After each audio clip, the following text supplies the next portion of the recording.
The purpose of the Primetime Men's Stag meeting is to talk about the reason to come to Alcoholics Anonymous, to expose alcoholism not just as a word, but as a living mind-powered disease. How the disease appears and functions, so awareness of the disease is there to see and recognize. Alcoholism is called ism because it is alive and functioning and needs to be treated. We discuss here strictly the disease as it functions in each of our own personal lives, the way our behavior is this day, the way we react or look at people, places, and things. We do not talk about drunkalogs, yesterday's problems, or blaming other people. We talk only about looking inwardly, describing how self behaves in the day we are in. We do refer to steps, but only in describing the treatment or non-treatment of your disease, of our disease today. This is not a step study meeting. First, we'll have a speaker who will talk about the purpose of coming to AA for approximately 25 to 30 minutes. Then we'll have sharing or questions and answers. Sharing is strictly limited to 3 to 5 minutes. We want everyone to have a chance to participate. We do want that. We do not allow foul language, which is going to be a challenge for me, or disclosing the last names of others, as this meeting is recorded and recordings travel all over. At the conclusion of the leader's sharing, the seventh tradition will be announced. I don't think I'm supposed to read that. I'm Pat. I'm an alcoholic. And happy birthday, everyone.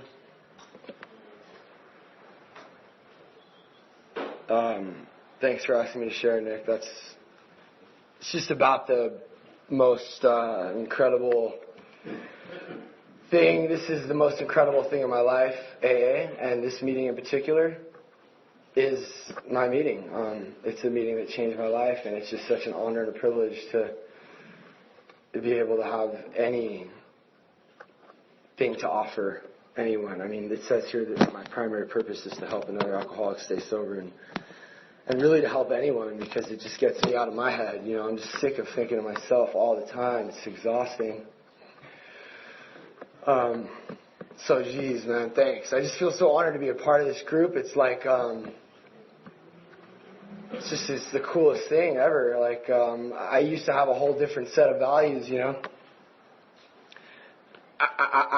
out of this room, and even in this room, my values have changed so much. Like, I kind of divide my sobriety into like 2 parts. And I think this is sort of common for a lot of people here, and it almost sounds like repugnant and like, I don't know, it's just so true. Like, it's before prime time and after prime time. And like, it's so cool, John, like you got to find prime time in your first year, and that's just incredible. Sometimes I wonder if that would have been good for me. I guess it doesn't really matter, because that wasn't what God's plan was. God's plan was for me to hit a bottom in sobriety and be desperate enough to go looking for a new meeting, and I found this meeting. And geez, it just dramatically changed everything in my life. It changed my perception on everything. It just helped me become aware of who I actually was and what I was actually up against, which is the whole thing, is being aware. I mean, just knowing that I'm mentally ill. I mean, that's not like a overstatement. You know, I'm mentally ill. Like someone that I have a disease. Like I can't, and it's not going to ever get fixed, you know. It's not like I can treat it today and then tomorrow I'll be okay. You know, I wake up tomorrow and I'm just like, I just don't want to get up. I'm going to roll over and sleep for another hour. You know, I'm thinking of reasons why I should just give up. That's my disease, you know. So I need to get on the floor. I need to have my knees on the floor and my head on the ground so I can, like, be humble and just ask for direction, you know, because I just don't know what to do. Like Mike said, you know. I took a cake on Saturday at a meeting in Westlake, where I'm from, a big speaker meeting, and I was the last person to take a cake. That just means like so much to me that I've gathered this time, and like I can be an example to like some people. You know, I have my new sponsee here, and some people I met at that meeting, they came here tonight, and I just said, all I know is that I don't know. All I know is that I don't know nothing. It's the Operation Ivy lyric. I think I've originally heard it. Green Day covered it. But I don't know. It just seemed like the most prolific, that's just all that I just don't know. And when I talk to my sponsor, I've had 5 different sponsors in AA. And now I have a amazing sponsor, Billy, from this meeting. And sometimes, actually most of the time, he'll just say I don't know, dude. And it's just the best answer he could give me. It's who would have ever thought that that's the answer I'm looking for? And that's the answer I give to a lot of people too, because I don't know what God's plan is. All I know is that it is going to be God's plan. And whatever's happening is supposed to be happening. So if I'm in distress for whatever reason, it's on me. And I'm just not accepting what God's plan is for me. So I just don't know. Which is a really simple way of putting it. But there's a lot more to it than that. These steps, I'm able to apply a whole new meaning to these steps after having came to prime time. I really can't even look at the steps today without admitting complete defeat, because that allows me to get humble and surrender, so I can actually look inwardly, because I'm so stubborn and rebellious by nature that I just can't see anything, It says, I'm powerless over drugs and alcohol. And that's really easy for me to see, it was so obvious. I actually just had a hernia operation a couple weeks ago, and that's why I wasn't able to speak when they originally asked me to. And I had to take painkillers. And it's the 3rd time I've had to take painkillers in sobriety.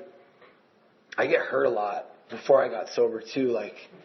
My appendix exploded inside of me the first time I drank when I was 11. That should have been an indication right there. Don't drink. It exploded inside of me, and the doctor said, "Oh, you need to go home. You have the flu." And my dad was like, "There's something else going on here." I went to another doctor, and he was like, "Yo, we need to operate right now." And that was before I was even really drinking, and I should have been dead. And then, I had this crazy disease, this Legg-Perthes disease, where I was in this body cast and my legs were spread apart with this bar in the middle. And my uncle used to pick me up upside down by the bar on the boat. And I used to have to play handball in a brace, Forrest Gump. My legs were spread apart, and I would walk around like this and play sports in this brace. This was after the body cast. And then they put the cast back on. This is in 2nd grade, and I'm not using it yet, but I definitely think that and then I got poison oak all the time, and I've just always, I'm breaking arms, and I'm just always in and out of the hospital. And I've been sober for a while, and I've had a broken rib and a broken collarbone. I've shared about that here before. I was pretty far from God when I was on those pills. It's just a clear reminder of how much of an alcoholic and addict I am when I am forced to take pain medication. I'm not even in front though. I love it. I take the pills and it's oh my God, it's a relapse. It's amazing. But as soon as I start coming down, literally, I'm paying attention to the high. And as soon as it starts to dissipate, I'm tripping. The depression is I'm just going to be honest with you about what I've been going through. I don't really hear that a lot in here, about the painkiller thing. And it's something that we have to go through sometimes. And, I'm just going to be honest, I enjoyed it, I think, equally as much as it was miserable, if that makes any sense. I would feel the high, and I would, start smoking, and maybe it'll last a little bit longer, and then I start, depression kind of kicks in, and then I'm I feel some pain, but is that enough pain to take them? Yeah, it hurts pretty bad. It's insane. So I'm calling my sponsor a lot and talking to my friends in the program, and I just ended up having to give my wife the pills, and I'm good. It's been a couple weeks, and that light, I couldn't even see it anymore. It was how could I ever be happy sober? that's literally every time I was on this, every time I came off the prescribed medication, I was thinking that. Like, it's crazy. Like, I'm so happy today. But the day after I stopped taking them, I was like, there's no way. Like, I just can't see the light. It's like gone, you know. But one day goes by and like, you know, it's like the tiniest little change. Like,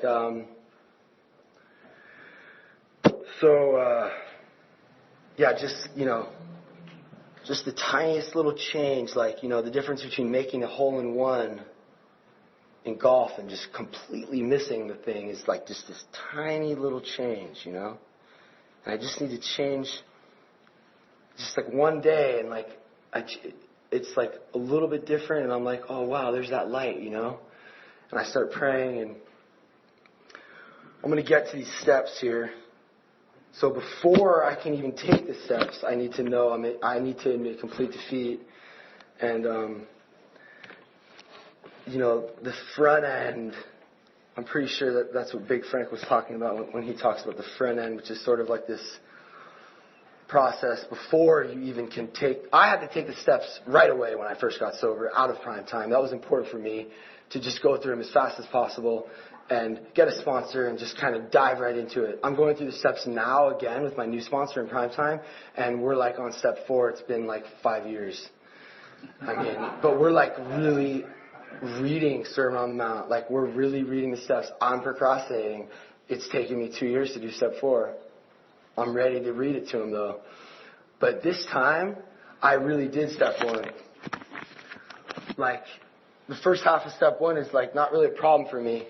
And I was reminded of that, having to take these pills again. Like, geez, I'm such an alcoholic. I can't even, it's insane. I'm reminded of that. It's kind of cool to be reminded of that.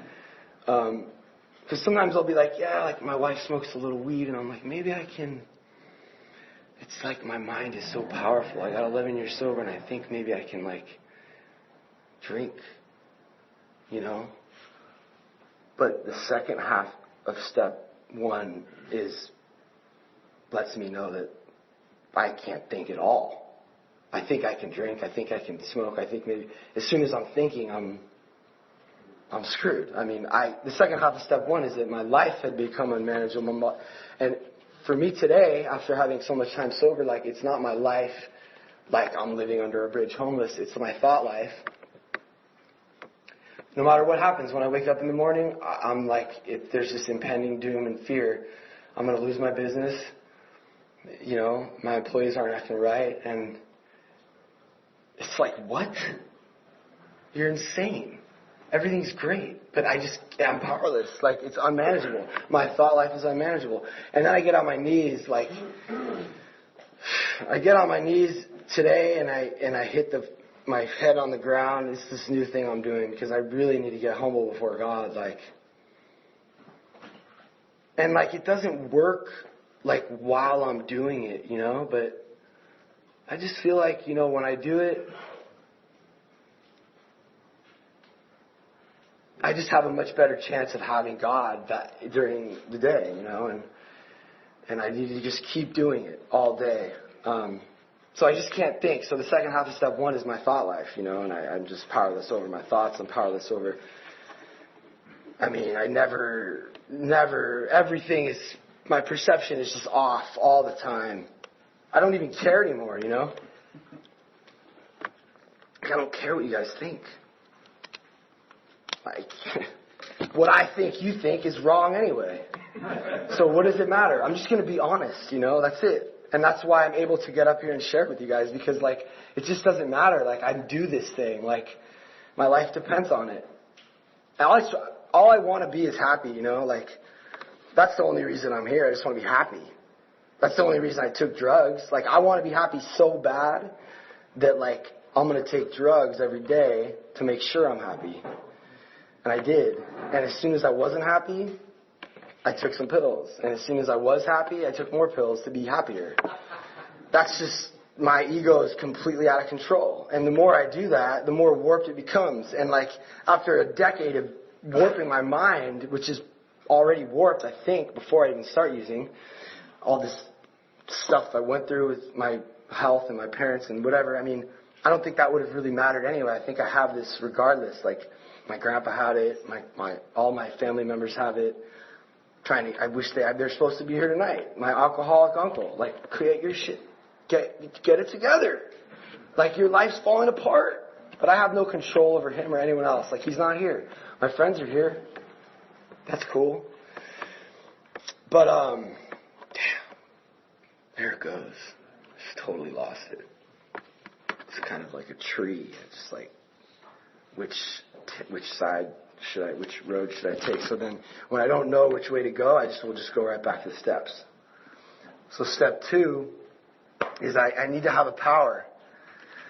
Like, I just need to believe that there could be a power.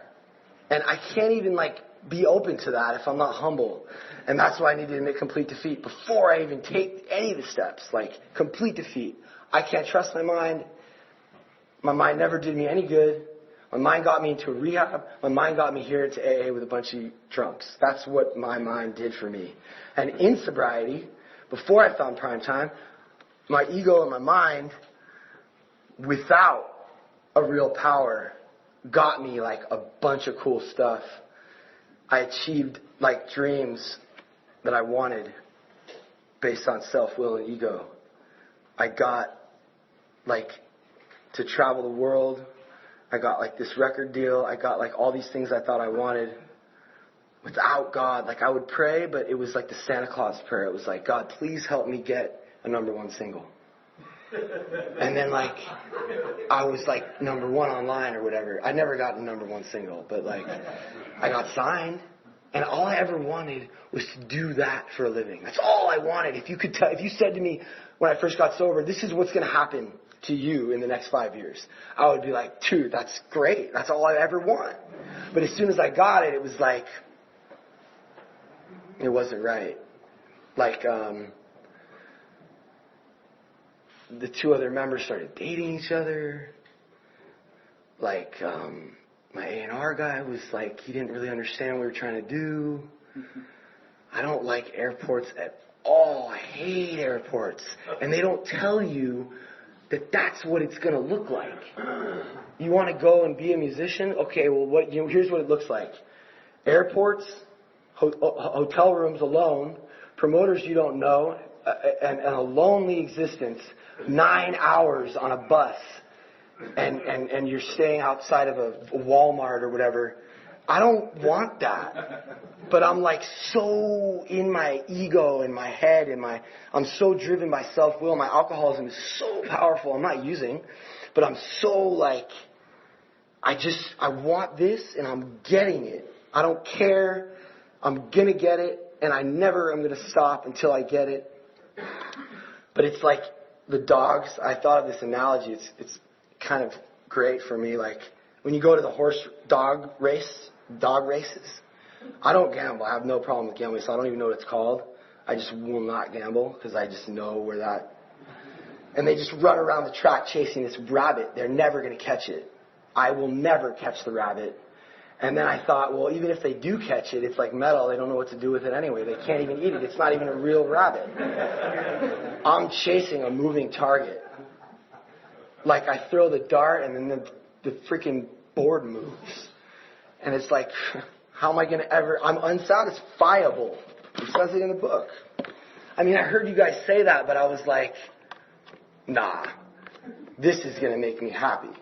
And you know what? I'm going to be honest with you. It did. That money and that success and that signing, autographs and that fed my ego for years. I was it worked. It replaced the drugs, until it was stripped from me. God stripped that from me.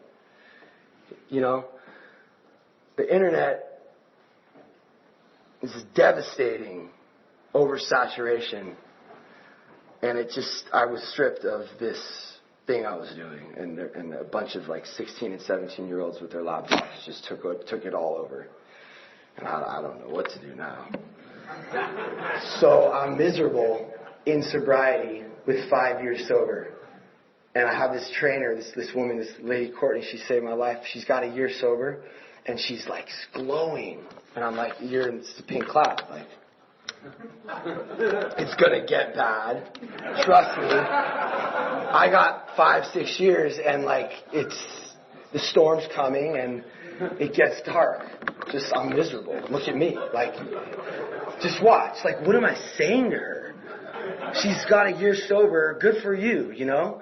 And I keep training with her and stuff, and she's really, like, happy, like, and she's talking to me about the stuff that we talk about in here, like, our mind, and not to listen to our mind, and she's like, you gotta just check this meeting out. It's crazy. And, like, I came here, and, like, I'm so stubborn and closed-minded. Like, I only heard a little bit when I first started coming here.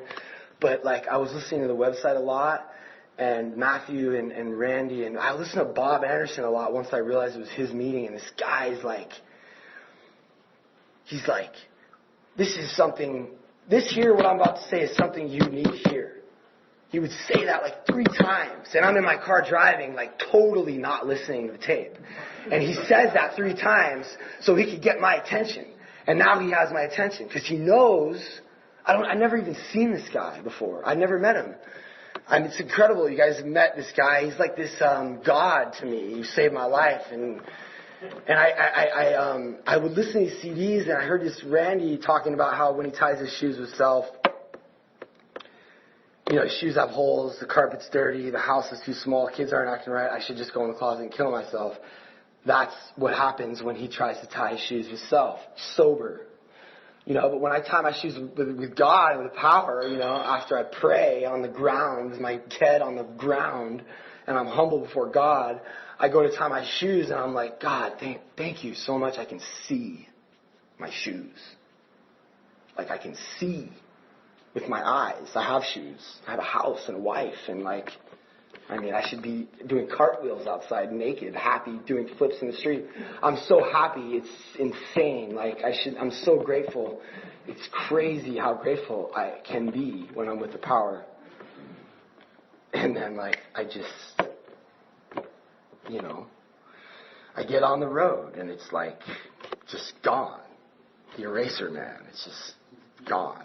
I'm just like mad. Everyone on the road. I'm just alcoholic. I have a mental illness. I can't. This meeting doesn't help me tomorrow. Like, I have to eat breakfast tomorrow. I can't like have breakfast from today. Like, I can't eat today's breakfast tomorrow. It's the same thing. Like, I have to treat my mind every day. Kind of sucks. Like, I wish I could like give me a break already. Like, let me just get a break. But it's kind of amazing also, like, I have these guys I work with, and like, we're having like group therapy sessions in the studio today. Like, you know, I have these tools that I'm like, I run this, like, so I found Prime Time, and like, I started a whole new thing, and I'm doing this whole new thing now. Because, like, I just, like, gave up. Like, I asked this girl who I was with for 10 years to marry me. Like, I don't want to get married. That just means I'm old. Why am I going to get married? I'm an adult. As soon as you're married, you're like an adult. You're not cool anymore. Like, it's over. That's what I think, right? This is my old character. But I have a new character in Prime Time, and I'm able to be vulnerable. The new character is, like, gentle and kind, and like strength for me today is humility, and like the principles. If I'm humble, like if I'm in one principle, I'm in all the principles. And like if I'm humble, like if I'm honest, honesty is the principle. And if I'm honest, I know my mind is useless, therefore I must be humble. I have nothing to offer anyone unless I'm with the power. And then I'm not selfish because I'm humble. I'm just a servant. Like, I just want to help other people. I mean, just being honest or just being humble, it like leads to all these other principles, and I'm just like, it's easier for me to be happy when I'm not. So I find Prime Time, and I'm like, whatever, like, I don't even care anymore, you know, like, I love this girl, I'm going to marry her. I'm like stripped of in between, I have like nothing. But, like, somehow I'm happier than I've ever been. And I'm, like, I just love, like, I'm just going to, like, be honest with you guys about what I do and what I'm doing today. And, like, I love, like, just shooting, like, stuff, like, you know, documenting and stuff like that. So I just, like, you know, I just start doing what I love, you know. I just felt like that's what God's plan was for me, to just do what I love. Like, just do it all the time. And, like, somehow I just started getting little jobs, and I started having people come to my house. And I feel like this whole new company I built, it was like God, like, guiding me, like I meet this dude, like, on Instagram who knows me from a meeting. I'm like, come on over to the studio, like, whatever, like, I don't even know you, but come on over, like, and he comes over and he's like, this isn't, like, the way I think everyone should do this, okay, like, my path is, like, been really weird, and I feel like I've been connected and talking to God and my sponsor and my power every day through it all, and it's just incredible, like, what I get to do today. This guy comes over, he lives with me for, like, he's still living with me. Mike, you've been living with me for 3 years. He lives in the gear room. We have a gear room with all these cameras, and we shoot, like, weddings, and it's crazy. Like, I don't want to shoot a wedding. Or I don't want to, like, that's our bar mitzvah. Who wants to shoot a bar mitzvah? But if I'm with the power, that's, like, one of the greatest days of someone's life. Why wouldn't I want to be there? And I get to be there with and experience this love, and it's just a matter of perception. And if I'm with the power, like, I'm, like, incredibly grateful for what I have today. And it's like, it's all because I made a decision to turn my life over to care of God, like, really turn it over, like, just my sponsor Billy, he talks about, like you feel it, like, inside, you know, like that's why, like,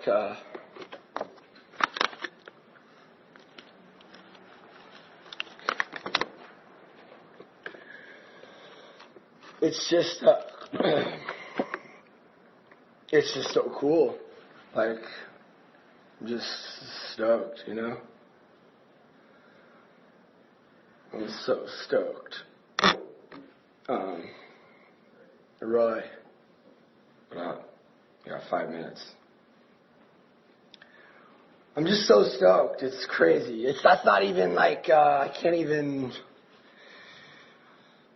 you know? Right now, I'm, like, feeling it, you know? But, like, earlier today, I was bummed, you know? Like, it's like this roller coaster. It's not, like, all good all the time, you know? I gotta pray. I'm just super grateful that, like, this kind of came at, like, the perfect time in my life, because I don't really, like, know what to do, you know? Like, we're having these, like, group therapy sessions. I got some of the kids are, like, 21 working for me. They're alcoholics. They're homeless. It's crazy stuff happening, like, but I see myself in these kids, you know, and they're so talented, and we get to do such cool stuff, like, the cool stuff we get to do, and I get to be inspiration to them, and I, like, have these tools where I can talk to them with love, and I can help them talk to each other with love, and it's like, how did that hurt me, you know? Like, the steps are all about me. Like, you didn't give me the charger in the airport. You should have given me the charger. Like, my phone was about to die, and I'm cutting you off because you didn't give me the charger. I forgot the charger. Those are the steps. I mean, that's the steps right there. That's what we're dealing with in the studio today. I didn't forget the charger. I don't ever forget chargers. I learned the hard way. You got to have your phone charged. That's it. It's my portal to success is my phone. I tell this to my guys. He forgot the charger. What's his part? He was an alcoholic. He's not an alcoholic anymore. That's cool. My wife was sober for 5 years with me. She drinks now. She smokes weed now. I don't know. That's cool. I don't know. I'm not judging you. I don't know what you're I don't know. That's cool. She's chill. Maybe she got sober for me. I don't know. But this guy, I can help them. You know, I'm not really taking anyone's inventory because I can do that too. There's a balance, you know, and it's just all about whether I'm with the power or not. And I just feel it. You know, I feel when I'm with the power. And because of prime time, I'm aware of when I'm not. quicker than I used to be. And when I'm like mad or on the road or whatever, I'm like, dude, like you're tripping. Like, what are you doing, you know? Or I'm on the phone like yelling. And I used to do this all the time in the first 5 years of my sobriety. He's smiling. He knows I'm crazy. Like, I'm texting my manager and my lawyer and my A&R. I'm like, we got to get on board with this. And I write them this crazy, psychotic email. Like, I'm thinking about how I used to be. It's insane. Like, the ego and, like, this self. It's crazy, like, how powerful my mind is. I didn't even know. I just was cruising, like, alcoholically for 5 years until I just got so miserable. And I found prime time. What if I never found prime time? Who would be dead right now out there? Who would I have killed? I don't know. I was psycho. I'm grateful that I can bring this message to other meetings I go to. This is all I talk about. I like to go to other meetings though too, because I talk about this stuff at other meetings and they're like, what? What do you mean drugs and alcohol aren't my problem? I'm like, yeah, no, that's just like the solution, actually. It works. It helps me quiet my mind until it stops working, you know? And they're like, yeah, it's crazy. I'm like, you know, I just replaced the word drinking with thinking in the whole book, you know? And I replaced the U's with the I's. And so it's my mind I got to watch. The disease centers in my mind. I'm just like so grateful for this meeting, and I don't know if any of that made sense, but thanks for listening.